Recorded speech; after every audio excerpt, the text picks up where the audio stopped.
This is Gerardo Del Real with Resource Stock Digest. Joining me today is the CEO of Rockridge Resources, Mr. Grant Ewing. Grant, how are you today? I'm doing excellent. Thanks for asking.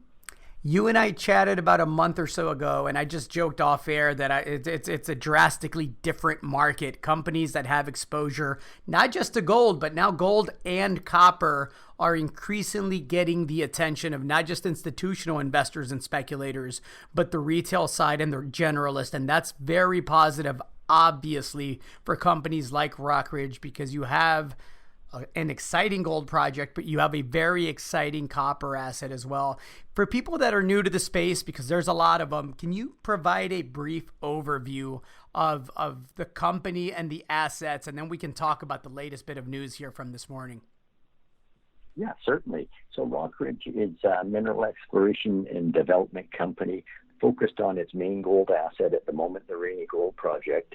As you mentioned, we've got a second asset, a copper-dominated massive sulfide deposit. Both projects are located in very mining-friendly jurisdictions in geologic settings that have world-class potential. So we see this company's value drivers being exploration and discovery going forward. Excellent overview. Let's talk about the news from this morning. You've commenced your summer exploration program at the Rainy Gold Project. Now, you had a very, very eye-catching intercept from the phase one program that I believe cut something like 6 meters of 28 grams per ton gold. And obviously you're looking to find the structures along a very long corridor that hopefully will make it to where this just wasn't a one-off. Is that accurate here? Is that what we're doing with this phase of the exploration program? Yeah, that's right. We're really just scratching the surface so far with the exploration drilling conducted at this project. So the Rainy Gold Project is just under 30 square kilometers, so a good-sized project. It's in a real favorable geologic setting, and historically there was quartz veins at surface discovered that were gold-bearing. And so all of the drilling was focused in this small area that measured about 250 meters long, and shallow drilling to test these quartz veins that were found at surface. And our first program that we conducted earlier this year was the first activity on this project in over a decade. And we went in with a small drill program to follow up on the historic work. Our highlight intercept was 28 grams per ton over 6 meters, as you mentioned, so a very strong intercept. And what we've come up with is a new geologic interpretation on this project. We have a wide structural corridor measuring a few hundred feet wide, vertical structure, and it's wide open at depth and along strike. And we just tested a small area with our drilling. And now what we've done today is mobilize a summer program, and that'll have our geologists in the field. We'll prioritize areas to follow up on this long structural corridor. We'll do mapping, sampling, some geophysics, and this will help us dictate where we're going to put the drill holes, and that would be phase two of this program that would start later in the summer and into the fall. It'll be a relatively quick turnaround, in part because of the excellent access and infrastructure. And frankly, you're in the right address. Again, for those not familiar, can you talk about some of the proximal deposits that are nearby? Yeah, so we're in the Swayze Greenstone Belt, which is a sub-province of the Abitibi Belt.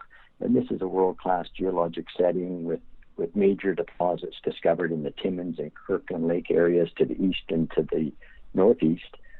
Newmont's newest gold mine is the Borden mine, and that's about 35 kilometers due west of our Rainy Gold Project. Our plains actually are contiguous to the Newmont plains to the west. And off to the east, we have IAMGOLD's large development project, the Cote deposit. In addition, there's several other juniors exploring in this area. It's really an underexplored area in Ontario that has a great geologic setting.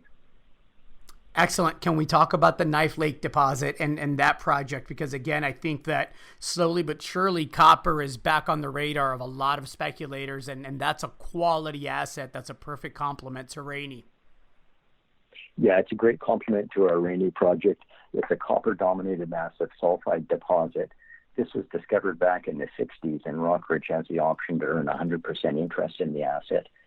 We've got a significant drilling completed to define the Knife Lake deposit. It's a near-surface project with the higher grades of copper occurring near surface. So that would bode well for future potential development of this asset as a starter pit. Our real focus there is new discovery. We've got several priority targets outlined on our large claim holding that have had the groundwork and the geophysical work, and what is required next is drill testing in an attempt to discover additional massive sulfide deposits here. Excellent. I believe you just raised some money. How is the Treasury looking? Is this program fully funded, the exploration program? Yeah, so we've got a strong Treasury, just under $2 million.